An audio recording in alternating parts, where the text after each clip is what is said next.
Le Seigneur soit avec vous. Et avec votre esprit. Évangile de Jésus-Christ selon Saint Jean. Gloire à toi, Seigneur.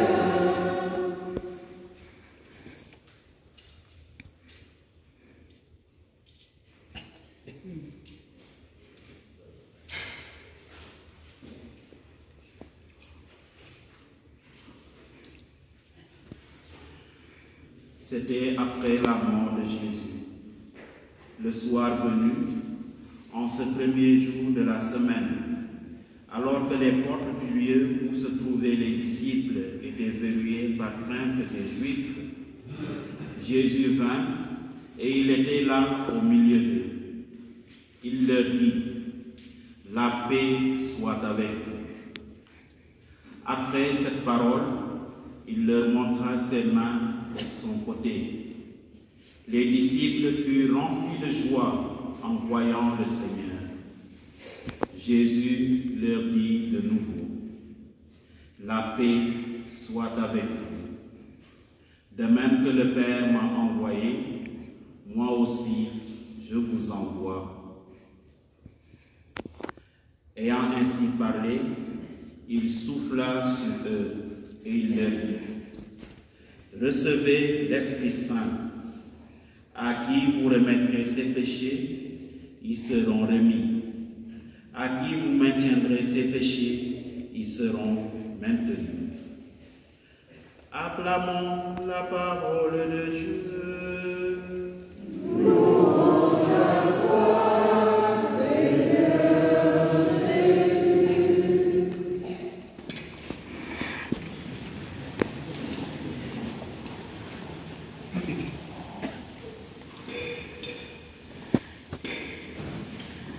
Viens, Esprit Saint, en nos cœurs, et envoie du haut du ciel un rayon de ta lumière.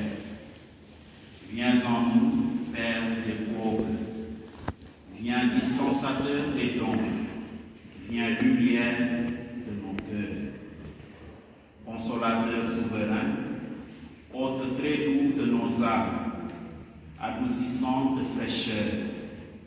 Dans le labeur, le repos, dans la fièvre, la fraîcheur, dans les pleurs, le réconfort. Ô lumière bienheureuse, viens remplir jusqu'à l'intime le cœur de tous tes fidèles. Sans ta puissance divine, il n'est rien en aucun homme, rien qui ne soit perverti.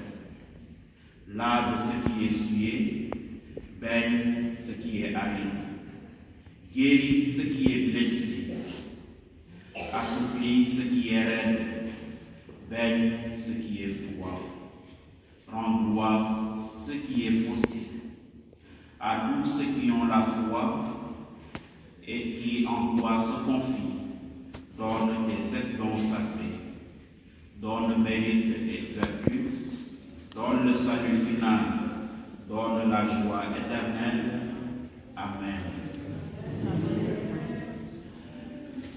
Cette prière est ce qu'on appelle la séquence. Lors des grandes fêtes, comme à Pâques, nous retrouvons cette séquence. Et en cette fête de la Pentecôte, l'Église veut mettre sur nos lèvres cette grande prière que nous pouvons faire nôtre en la récitant désormais chaque jour pour que l'Esprit qui poursuit l'œuvre du Christ dans le monde vienne œuvrer en chacun et chacune d'entre nous. En ce dimanche, chers amis, nous célébrons l'effusion de l'Esprit Saint sur les disciples. Et cela est un événement fondateur pour notre Église. Les lectures qui sont proposées à notre méditation aujourd'hui nous rappellent bien la présence et le pouvoir de l'Esprit dans nos vies, ainsi que ses implications spirituelles et pastorale.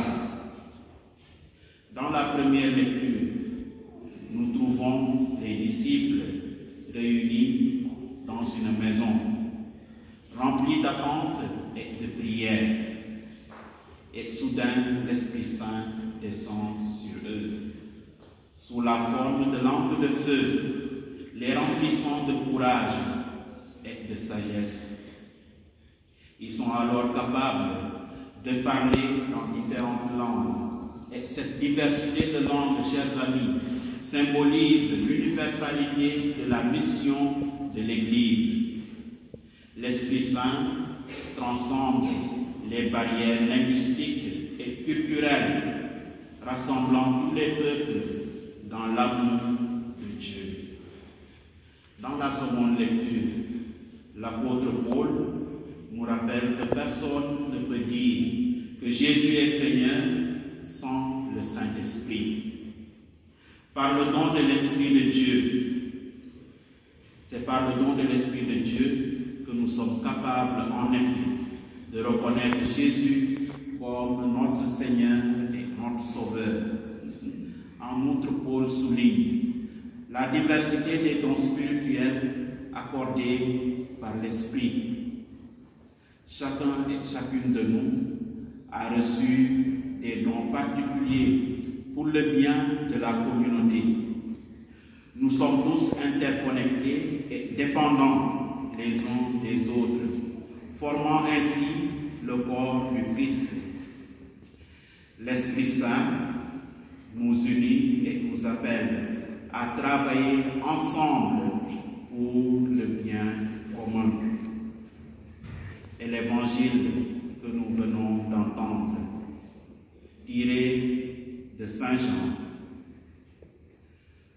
nous fait voir Jésus qui apparaît à ses disciples dans l'événement pascal. Il souffle sur eux et leur dit: recevez l'Esprit Saint. Jésus leur donne ainsi l'autorité de pardonner les péchés au nom de Dieu. Cet acte de Jésus montre que l'Esprit est le principe du pardon et de la réconciliation. L'Esprit nous invite à suivre l'exemple de Jésus en pardonnant les offenses et en construisant des relations de paix, d'unité et d'amour. Chers amis, en méditant les lectures qui nous sont proposées aujourd'hui, nous pouvons tirer quelques implications spirituelles et pastorales pour notre vie quotidienne. Tout d'abord, nous sommes appelés à être ouverts à l'action de l'Esprit Saint dans nos vies. Nous devons cultiver une relation personnelle avec l'Esprit. Une relation qui lui permettra de nous guider, de nous transformer et de nous conduire sur le chemin de la sainteté. Ensuite, l'Esprit Saint nous appelle à l'unité dans la diversité. Chacun et chacune de nous a des dons qui sont uniques et qu'il est appelé à offrir à la communauté chrétienne. Nous devons reconnaître et valoriser les talents et les charismes de chacun et de chacune, travaillant ensemble pour le bien de l'Église et pour le monde entier. Enfin, l'Esprit Saint nous invite à être des instruments de pardon, des instruments de réconciliation. Nous devons être prêts à pardonner les offenses, à tendre la main à ceux qui sont marginalisés et à travailler pour la justice et la paix. Bien-aimés dans le Seigneur, l'Esprit qui vivifie ne peut pas redonner vie à ton corps si toi-même tu n'acceptes pas de t'ouvrir à lui, si tu n'acceptes pas de choisir la bénédiction, si si tu n'acceptes pas de choisir tout simplement la vie. Oui, tu ne pourras pas expérimenter la grâce de la miséricorde si tu n'as pas un cœur réellement contrit, un cœur tourné vers le Seigneur de miséricorde. Comme les apôtres, laisse-toi réconcilier avec Dieu. Bien-aimé, en recevant la miséricorde de Dieu, tu t'ouvres à une nouvelle relation d'amour avec Dieu. Et c'est pour vivre authentiquement de cette vie qu'il inonde ta vie de son esprit d'amour, son esprit vivifiant, avec un don particulier que tu as bien sûr le devoir de faire fructifier. On ne peut donc pas s'accaparer des dons de l'esprit pour soi tout seul. On ne peut pas les garder enfouis en nous sans les mettre au service du prochain. Car en effet, nous avons tous été baptisés dans l'unique esprit en un seul corps. Après ton renouvellement dans le Christ, quel don l'Esprit Saint a imbibé en toi?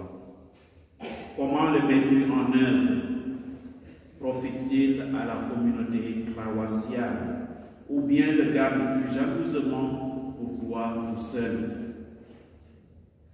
Bien-aimé, ta nouvelle vie, ta nouvelle naissance dans l'esprit, dans le Christ, nécessite de toi un partage de ce qu'il t'a donné comme grâce pour l'édification des autres. Ne sois donc pas orgueilleux, mais laisse l'esprit qui vivifie t'utiliser pour redonner vie aux autres. Accepte chaque matin de reprendre cette prière de la séquence que nous avons lue tout à l'heure, pour que l'Esprit vienne œuvrer en toi pour la gloire de Dieu et le salut du monde entier. Amen. Amen.